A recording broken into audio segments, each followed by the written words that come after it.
Who is not familiar with Mortal Kombat? Get over here! There you go. Ankush was my coach for almost 4 years, and I'm going to teach you something about him using the modality of story. In Mortal Kombat, there's a fire demon called Scorpion, and somebody expertly demonstrated the get over here. Who was it? Alex? Nice. There's a fire demon whose family was murdered by someone, and he's reincarnated as a vengeful spirit. And this fire demon is on the warpath, doing anything and everything he can to get vengeance, until he comes across the thunder god. Ooh. You like that? Raiden, there you go. Hey, we got some fans, yeah? So Raiden, the thunder god, somehow miraculously converts this fire demon into dropping his desire for vengeance. That's literally the only reason this fire demon exists, is to get revenge. He meets the thunder god and he drops it. And I like to ask myself the question, who does Raiden, the thunder god, need to be to have a demon listen to him and drop his BS? That's the question I ask myself with Ankush. He was my Raiden. This man is nothing short of a thunder god. There's nothing short of, there's no one else like him in the world. And what you're about to witness is the power of a thunder god. Get up on your feet and let's introduce Ankush.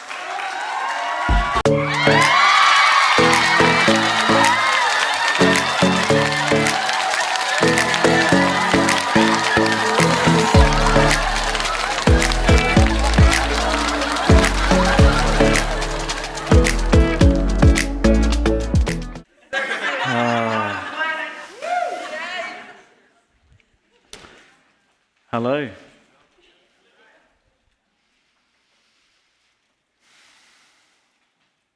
What a room. I just want to take it all in for a second.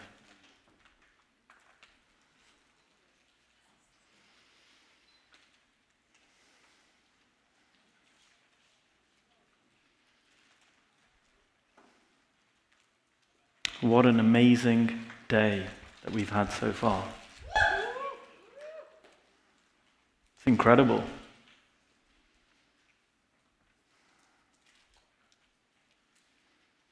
Every single speaker that's come up on stage, I feel, has flowed into the next speaker. Everything that anyone said has built the platform for the next speaker. So just like JP was saying that he was kind of talking on top of everyone else that had spoken today, I feel like, and he was building the next platform for what I'm going to say.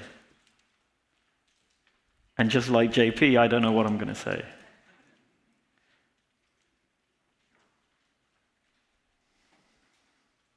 I have some few notes over here, and I may look at them, I may talk about them, and I might not say anything about them at all, and something else may come through. So we'll find out together.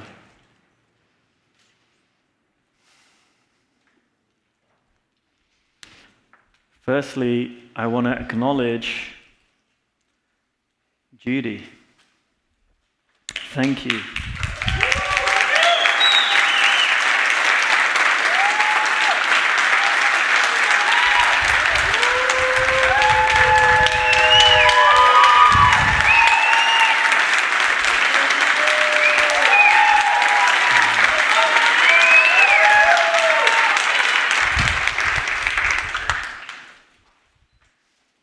I could spend my whole time up here acknowledging different people in the room. And if you heard it from a certain place, it would be the most powerful thing you heard today.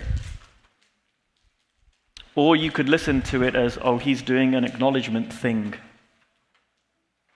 It's not a thing. Judy, thank you so much for inviting me to speak here and giving me a platform to share something that I'll be sharing. It's probably going to have something to do with being.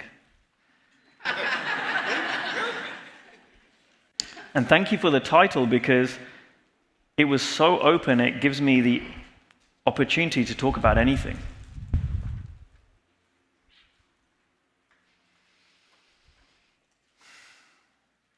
I also want to thank Eric.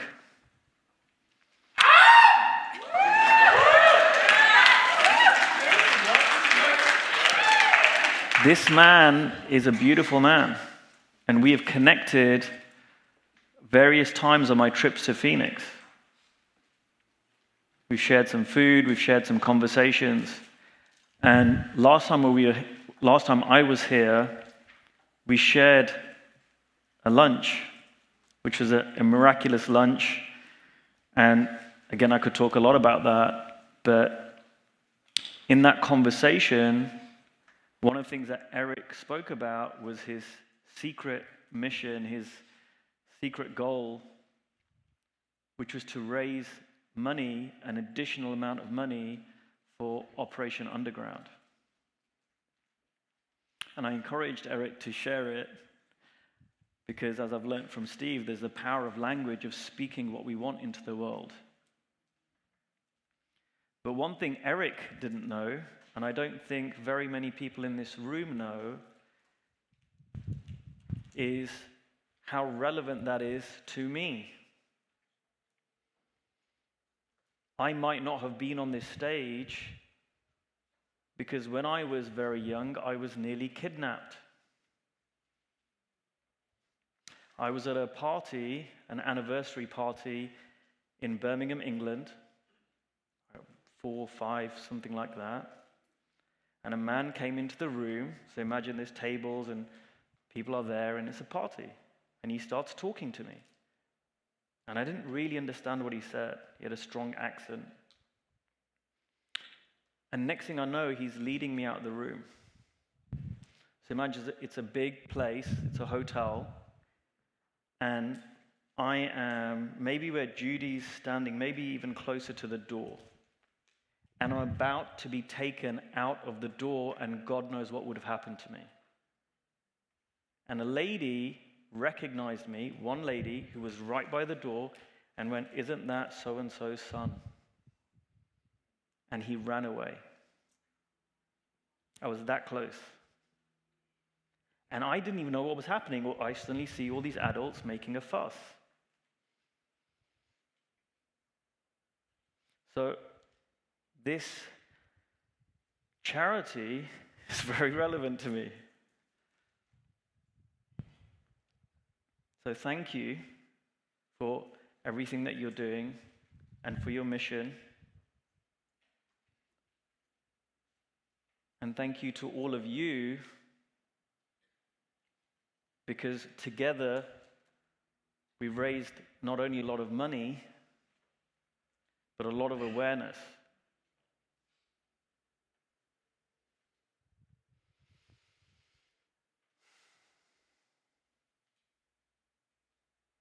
I want to acknowledge someone who's not here. Now, please don't listen to this like, oh, he's going on another acknowledgement. When's he going to get to the real stuff? This is the real stuff. I want to acknowledge my wife.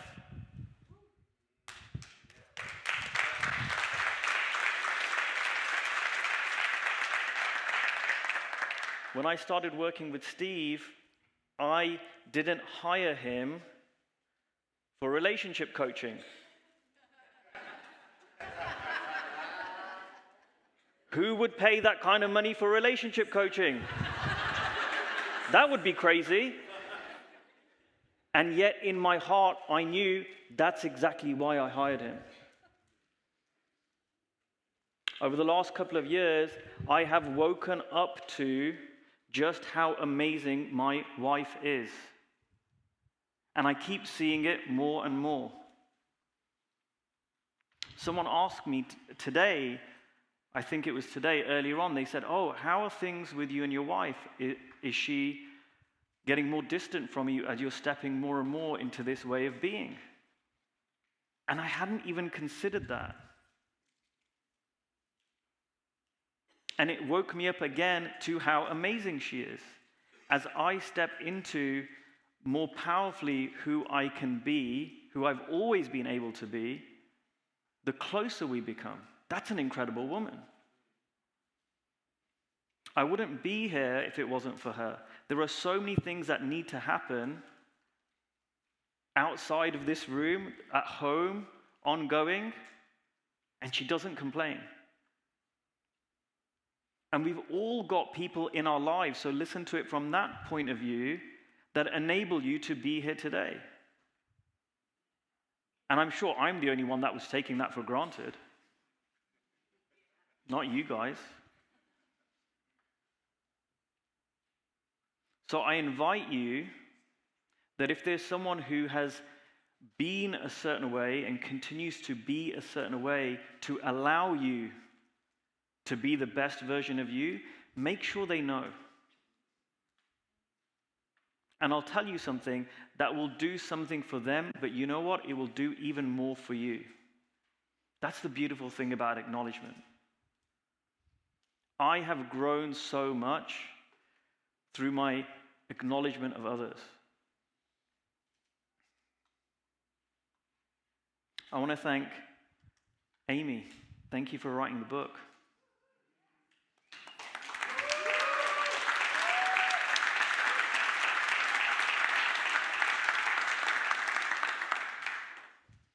We wouldn't be here today if you hadn't written the book.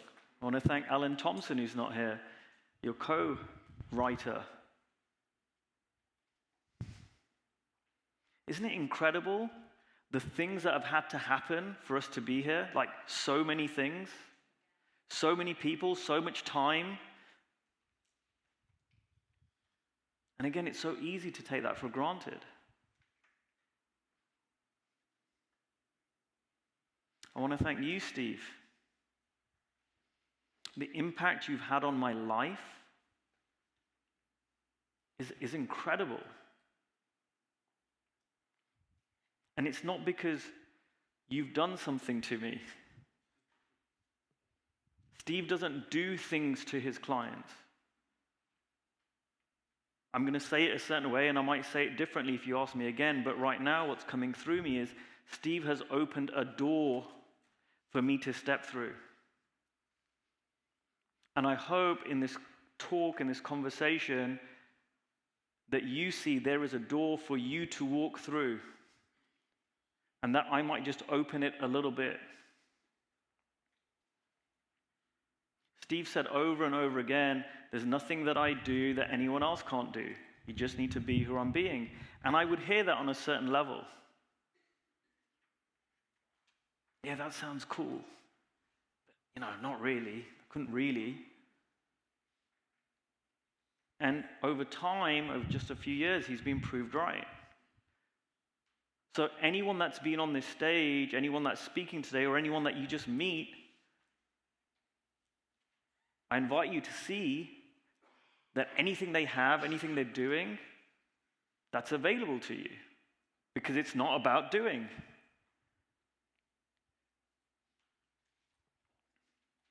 One of the notes I wrote was, being is everything. Pardon my language, it's not being is everything until shit hits the fan. It's everything. So it's easy for us to be a certain way when things are going well. The first line of my document is, I am loved and I am loving. It's really easy to be that way with my son when he runs up to me and loves me and gives me a hug. Can I be that when he's crying and having a tantrum? It's easy for me to love my wife when she tells me I'm great and amazing. Can I love her when she's stressed and tired? It's easy for me to be my document when it's easy for me to be my document. Can I be my document when it's not easy? One of the other things that I wrote down that I'd love for you to take from this section is being is really practical. It's practical. This isn't just some formless thing, and we come here and we get into a nice feeling, and then we go. Oh, that was nice, wasn't it? And nothing changes. It's practical.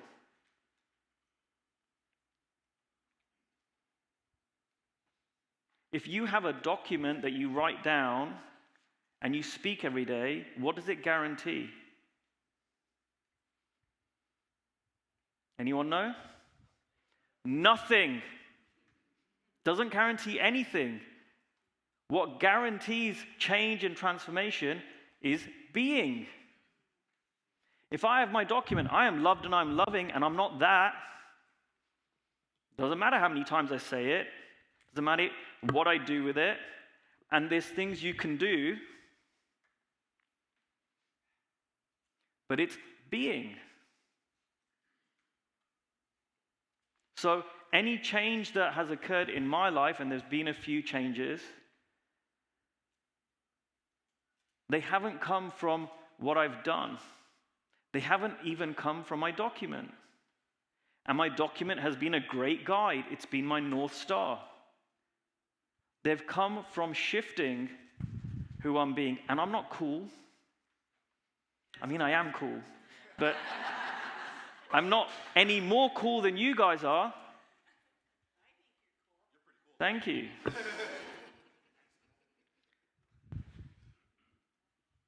They have come from me shifting who I'm being in the world, and what I know is if I can do that, there is no one in this room who can't do the same. Everyone can shift who you're being. Everyone. It's practical. Everyone in this room can be more loving. Like we've heard some of the speakers say, this is a mountain without a top. Everyone in this room can be more of their document. Or should I say, everyone can be more of their conscious document,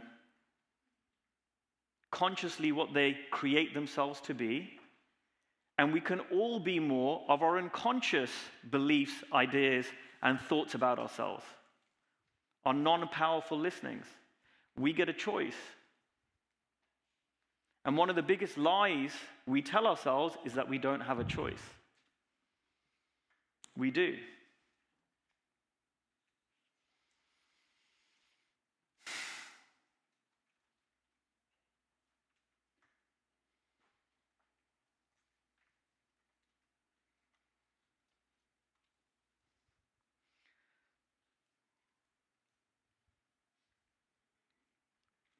A couple of years ago, Steve started referring to me as MG. And he said to me that I remind him of a world leader called Mahatma Gandhi. And I thought he was crazy. Because that was so far beyond who I saw myself to be that I used humor to push it away. But the power of language is incredible. Steve kept speaking it to me, and he kept speaking it. And there was no one in my life at that time, and I'm not judging anyone, but there's no one in my life at that time that saw a possibility for me as big as that. Last year, I started asking myself, who would I need to be if I was going to be a Mahatma Gandhi? And I shifted it to modern Gandhi. Who would I need to be? It's kind of a scary question for me because I was like, wow, okay. And then I started getting practical. I started to see areas in my life where I could shift. And as I started shifting, I started being different, and my experience of life was different. And then what happened was, in September, I was at my coaching school, and I went and spoke to a room, and words came through me. Now, use whatever word makes sense to you It could be the universe, it could be God, it could be the divine, but words came through me.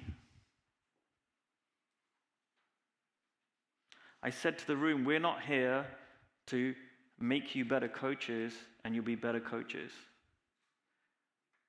We're not here to help you make more money and you'll make more money. And I'm sure there were a few raised eyebrows when they said that. We are here to raise the consciousness of the planet. I do not know where those words came from. Well, I can guess. They came from something bigger than me. They came from the universe. A couple of months later, I start speaking this, and I say something else. And it wasn't me speaking it. We will raise the consciousness of the planet through creating global leaders. I don't know where those words came from. I don't consciously have any idea how that's going to happen, and I just started speaking it. And what I'm realizing as I'm sitting here today earlier on is, oh wow, there's a few hundred global leaders here. So I want to use some of my time to enroll all of you in asking yourself the question, who would I need to be to have a global level impact in my lifetime? If we can be anything, if we can create anything, if there are no limitations, then that's a valid question. It's not about coming here and listening to some cool speakers talk about being and having life be 5% better. We can do that, we can create that. But if we can create anything, why not ask ourselves that question? What's the worst that's going to happen? The gift that I've got from working with Steve is I've got to see the possibility of creation way bigger than I thought, but not only for me, for every single person that I meet.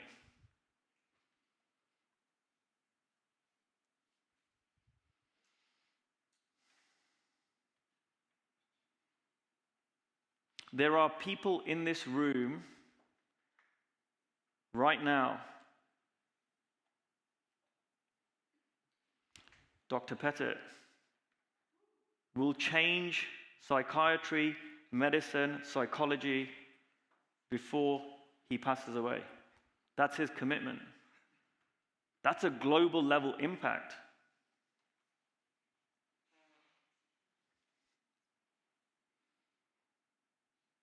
There are so many people here that I don't even know that are having global level impact already, but it doesn't preclude anybody.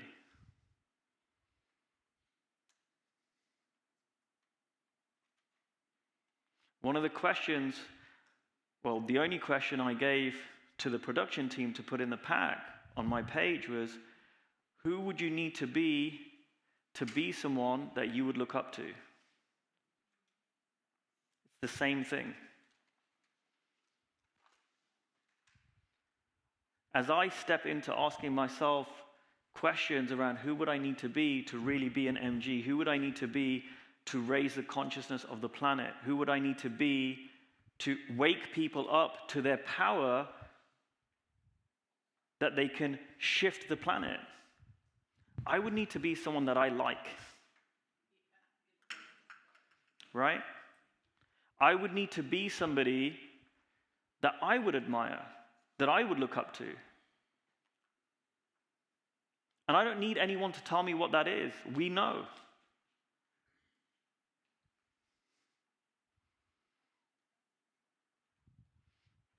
Like Steve said to me recently, who are we being when no one's looking? We all know that. And so for me, shifting our being, or shifting my being, it's everywhere.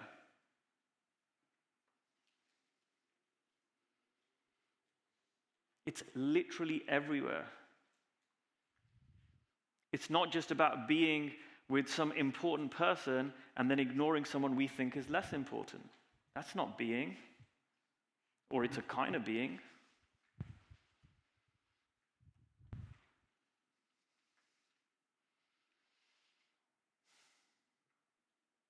Some of you may know that Steve's favorite restaurant is this Mexican hole-in-the-wall joint that he took us to. And it's great, I really enjoyed it. And I came across my version of that in my town recently. Went to this little restaurant, and the food was fantastic. It was amazing. And I took a few clients, and I went, oh my God, the owner doesn't know what he's got here. Because I asked him, I was like, who's the owner? And it's the chef. That makes sense. Because I could taste it in the food. This isn't just someone that's churning something out. It's someone who really enjoys what they're cooking. And I realized if the guy shifted who he was being, the place would be full. And I just made a silent commitment to serve him. And I took a client there, and she asks me, what are you getting out of this? What if they don't hire you? And I laughed. I was like, I don't care. I'm not doing something to get something. But if I can't help him out, how am I going to help someone else out? You can't fake it.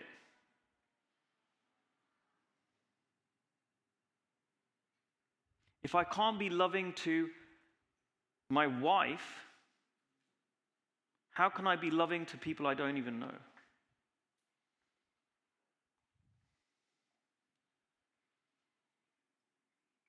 And it's not that I'm perfect. I tell my clients all the time, if someone was auditing me every day, there's parts of the day where I'm not being my document. The biggest thing that shifted for me, I don't judge myself on it, or I don't hold the judgment for very long if I do.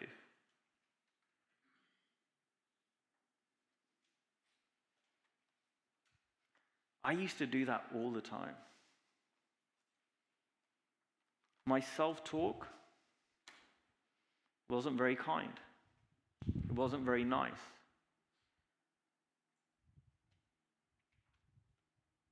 Well, if I want to be kind and nice and loving to other people, I've got to start here. So as you ask yourself that question, who would you need to be to impact the planet on a global level? Start here.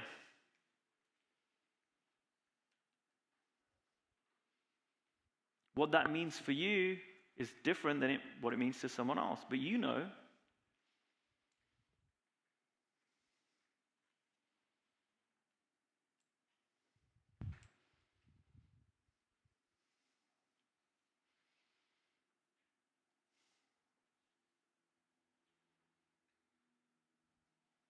Everybody knows.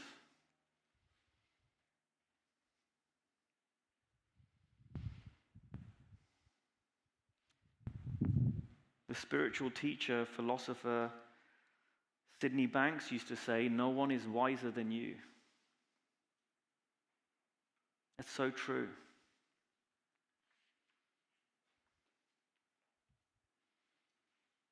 Everyone in this room knows.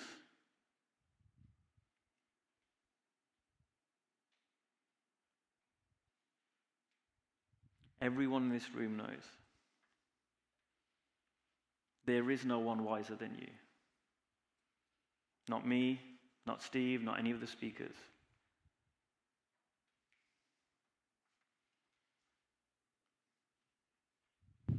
So please know that you are amazing. Please know that you are wonderful. Please know that you are loved. Please know there is nothing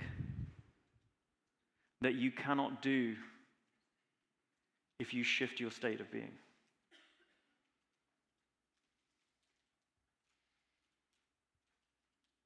And it takes just a second to shift your state of being.